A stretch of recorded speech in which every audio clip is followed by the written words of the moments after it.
frères dans le Christ, paix, joie, grâce, amour à chacune de vous au nom de notre Seigneur Jésus-Christ dans ce lundi de la 6e semaine du temps ordinaire.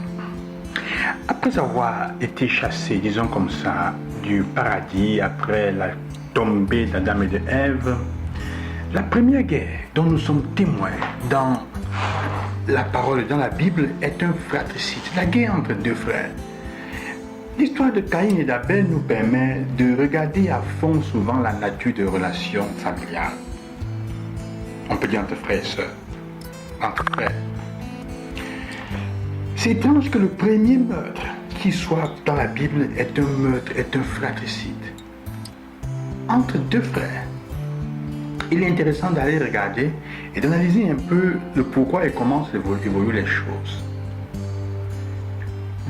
Deux son frère, né Adam, Abel et Caïn. Caïn d'ailleurs, elle est née. Caïn, elle est née. Elle est née.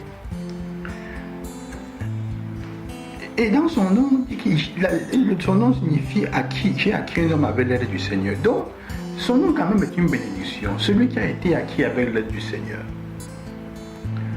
Sa profession n'est pas moins noble que celle d'Abel qui est pasteur. Ils font tous les deux une offrande dansant au Seigneur. Entendons par ici un acte de générosité, de don, d'offrande qui doit être une chose sincère. Quand on offre à Dieu, on doit être sincère. Et on doit offrir à Dieu les prémices, c'est-à-dire la chose la meilleure, la première naissance, le premier bourgeon, la première portée. Le premier salaire, le meilleur, pour lui dire merci. Mais celui-ci pensant être malin, il offre à Dieu n'importe quoi. Pendant qu'Abel reste honnête et offre à Dieu la meilleure. Son cœur est droit et bon. Alors Dieu justement accueille honnêtement et bien ce que Abel a fait et il ne regarde même pas ce que Caïn a fait. Ce n'est pas que Dieu est méchant. Mais attends, qui de nous regarderait les... Quand tu offres les déchets à quelqu'un, est-ce que tu le considères? Pourquoi est-ce qu'on doit le regarder? Il n'obtient donc que ce qu'il a semé. Mais un peu comme un enfant deux frères qui sont têtus, un est têtu, l'autre n'est pas têtu, maman ou papa donne un morceau de pain à un autre et donne le pain plus gros au deuxième qui est plus brave.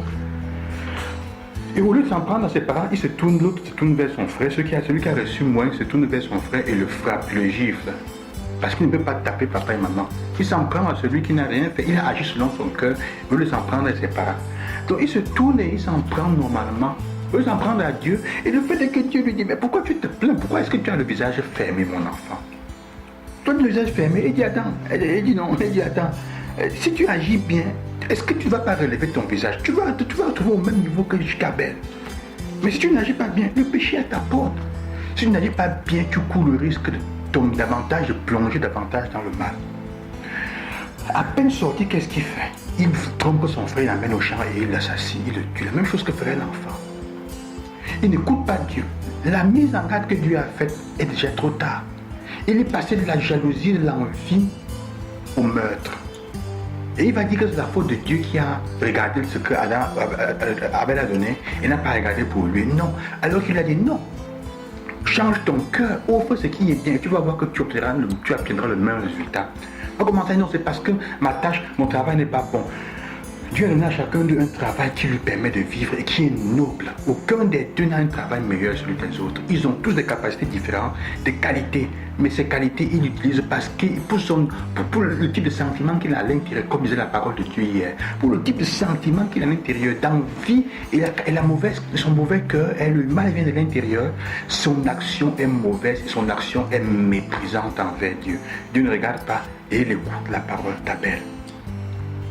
Il va tuer son frère.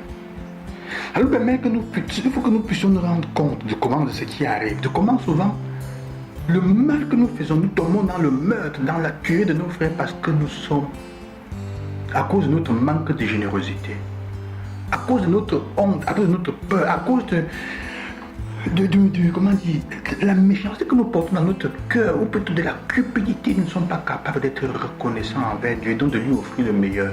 Et quand il remplit de bénédictions les autres qui sont autour de nous, on commence à mettre la faute sur lui. Dieu les a comblés mieux que moi. Dieu n'a pas donné à des enfants de ton voisin plus d'intelligence qu'au tien. Il a donné des capacités différentes. Il n'a pas donné plus d'intelligence ou plus de quoi au tien.